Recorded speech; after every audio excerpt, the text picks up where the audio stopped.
I remember the moment that I realized that this organization needed to exist. It really happened when I was graduating from college. I was in the William & Mary Hall with what felt like millions of people, a sea of people who were all watching the graduates that day. It was a surreal moment for me because I had achieved this thing, by putting myself through college, having a baby with me, that people said was impossible, that at times I felt was impossible. And so it was this overwhelming moment of being so excited about what I had accomplished and achieved, and then also like holding some sadness at the same time. And I realized that there weren't enough people like me in that big hall. There weren't other young parents. There weren't enough single moms and dads and young parents, teen moms and dads who had all of the potential to be there, but they didn't have the supports and resources to make it to that place. And so it was a seed, I think, that was planted for me of like realizing that more young parents in particular needed to be in the arena. They needed to be at the graduation stage. The idea really started and kind of grew. And as I was resisting and saying, no, this is not something that I can do, I was also kind of listening to that voice and gathering information and talking to people and researching how do you start a nonprofit organization. And when I realized that there was no one doing this work in the DC area and very few people across the country or few organizations, then it felt like it was a call. I had been through so many difficult things as a young mom in college, from housing insecurity, food insecurity, childcare, how do you afford it? I realized I had been through all of those things to start this organization. In the early days of Generation Hope, the focus was on getting the programming up and running and being able to reach as many students as we could and bringing in the resources to do that.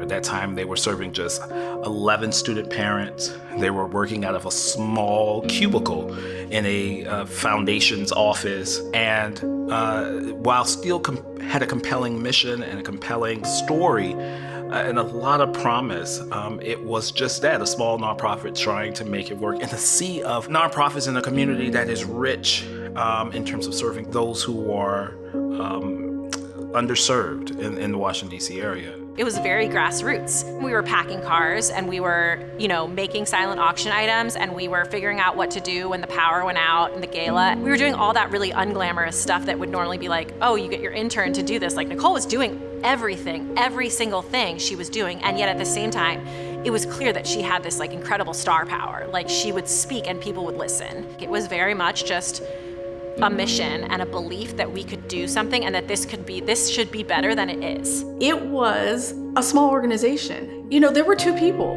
There were Nicole and there were Caroline, and they were doing everything. And I think truly because of the core of who they are as individuals and valuing the teen parent experience and really centering that, they were able to bring together volunteers, who we were all so passionate and cared. Like that's what we've needed this whole time, is an organization who understands the experience and really wanted to support teen parents and lift them to help them achieve their dreams. I was a teen mom who had support, so I knew the difference that it would make for these young parents to have the non-judgmental support that we gave to these young parents. Finding housing was really a struggle. Finding time to study was also an issue because I had so much commuting to do. I had to care for my child, and then I also had to work to sustain myself. So I had to find out how to get all those things done while maintaining my GPA. When I was first introduced to Generation Hope, I was in an abusive relationship, and I didn't know that. So Generation Hope came in and they helped me understand that I was worth being treated better. It's something that I didn't realize at the time. I thought I deserved a lot of the things that I was getting, and they showed me that that's not true. So because of Generation Hope, I was able to see that, and I was able to leave that relationship, and I've been better ever since. I was able to fund my housing with Generation Hope because before I was homeless, so being in this position has helped me tremendously. Being a scholar has helped me tremendously. Meeting other student parents who have the same dedication of getting their degree has been amazing. And Generation Hope just makes me want to keep going in life.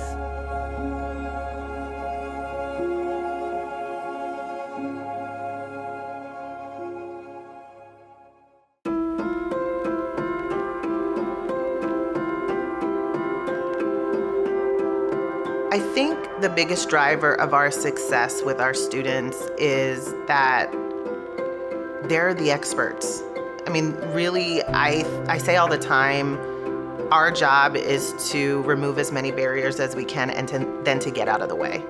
How organizations like Generation Hope can continue to grow and meet the needs of student parents is first, continue to have the student parent at the table.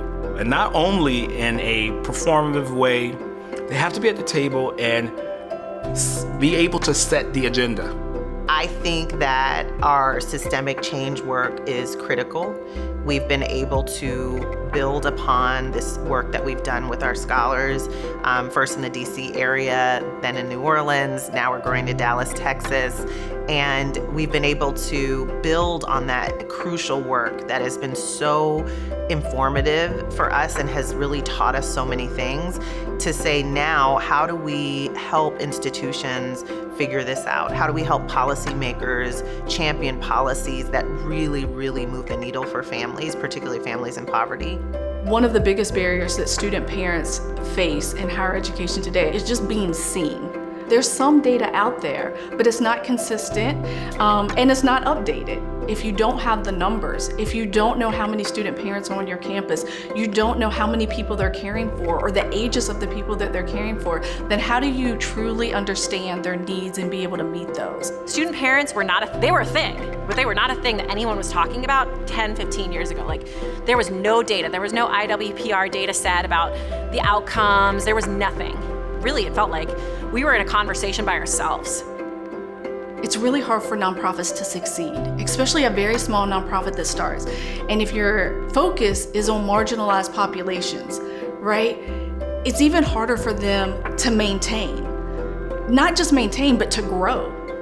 Not just to grow, but to expand and have this amazing impact. You just don't see it.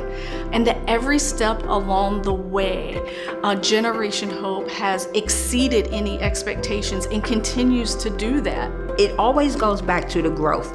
When I started, we only had 10 scholars, and now we have over 100. When you start out small and you see it go from 10 to over 100, yeah, that's amazing. I mean, we're talking different states now. It's just fantastic. Generation Hope launched a program in New Orleans in July of 2023.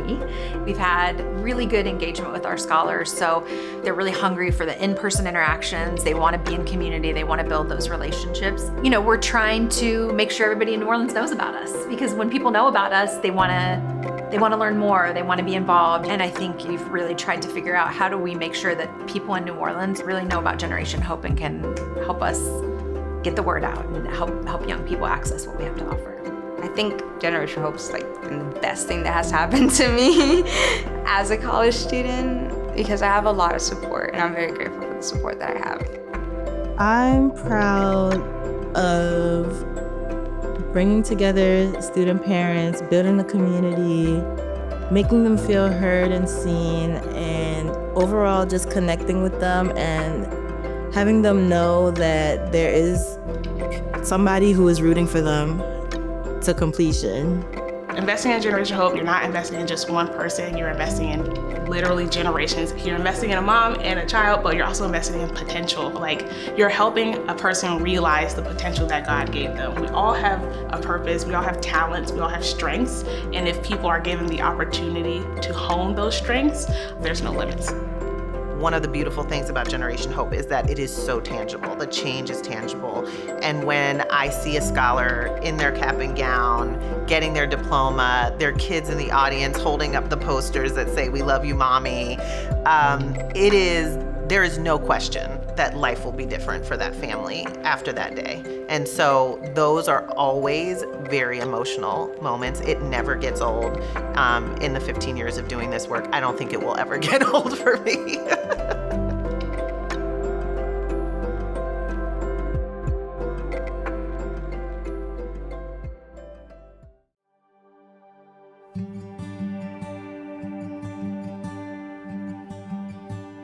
When I think about the future for Generation Hope, first I'm excited. I'm really excited because the first 15 years of this organization have been about incredible growth and incredible impact. And if that's any indication of what the next 5 or 10 or 15 years looks like, I'm excited. I'm excited about what we're doing and where we can go. Sky's the limit. Sometimes it can be so corny, but there's no ceiling. There's no ceiling up there. We've been doing it for 15. Let's do it for 15 more and 15 more and 15 more. I'm excited about what the future holds for Generation Hope.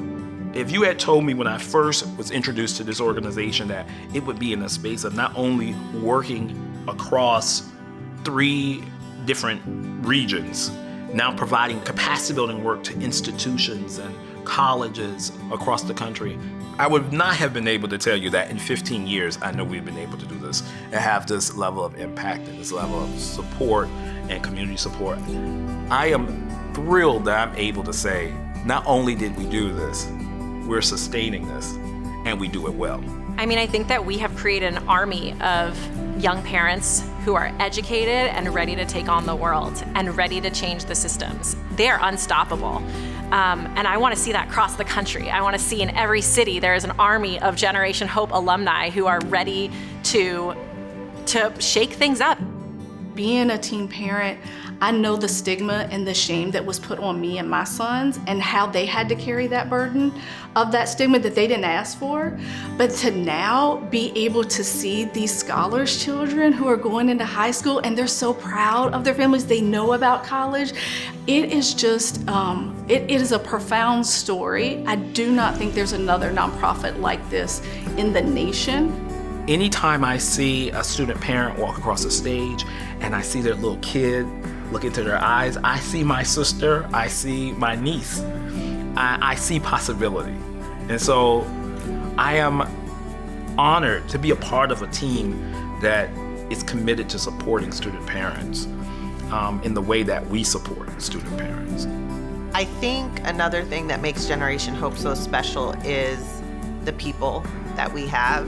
I'm really thankful over the 15 years I've had the opportunity to work with some amazing people, so talented, so committed to this mission. I've always been honored to see someone else care about Generation Hope just as much as I do. And our staff, former board members, current board members, I could not ask for a better group of people to be doing this work with. And I think that is a part of our secret sauce. We just have incredible people around the table doing this work. I am so happy about the team that we've been able to build at Generation Hope, and that we would not have been able to do this without the committed leaders and caring folk who work beside us every day, that we lock arms with to go out and to better support student parents. It's hard work. And during these times with so much uncertainty, it's very easy to say, I give up. But when you listen to the staff and our volunteers, you hear that this work is personal, and that's why they show up. They show up and they show out every time, and I'm honored to stand beside them. This organization has grown and improved because of the work of countless people who have believed in us, funders, volunteers, individual donors, family members, partners. Like, it takes all of that. And I'm grateful, and I hope that we never lose sight of what those folks, the early folks, and then along the way have done to make us better, so that we can continue to thrive and continue to improve every day. What I would say to Nicole Lynn Lewis is, the first thing is, of course, thank you. Thank you for seeing a need and then filling that need. glad you followed your heart, because you're going to change the world, Nicole. You're going to change the world one young parent at a time. I've learned so much, I've gained so much, and if I could give a million hugs to everybody, I would.